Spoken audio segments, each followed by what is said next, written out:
it's really intriguing to see that a company that is used to the innovation processes is doing it not in a very like strict way. It could be done in various ways, right?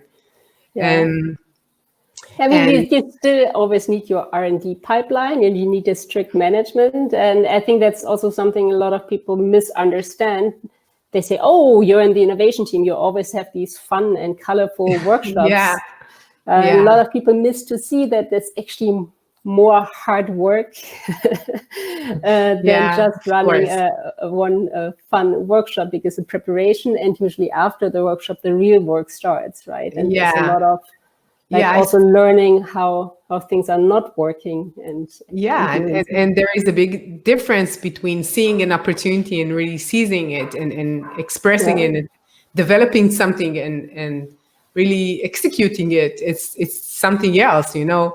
There are so many great ideas out there, and the problem is really doing something with it, right? So the fact that you created these like very different aspects, one is very internal, one is external, one is technology, and the other one is more related to the processes. It means, and in the end, that they were created. So you went to the management and they said, yeah, it's a good idea, right?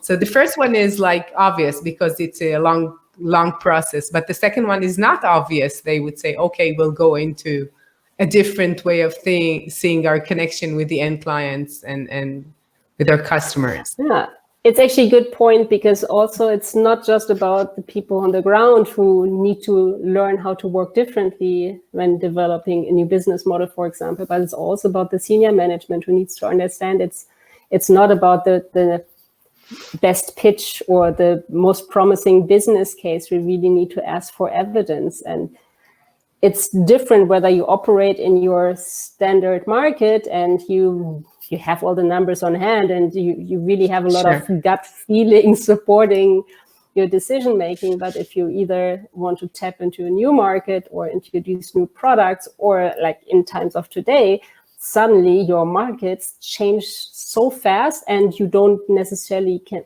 predict to which situation or point it will change. Then you also need to ask different questions to the teams, right? And not just giving money to the shiniest presentation and then hope for the best, but rather force them to show you evidence that, they really learned, and it's not just one customer who claims interest in the solution, but that's the hard work. That's the part of the hard work that you really need to show the numbers and really convince.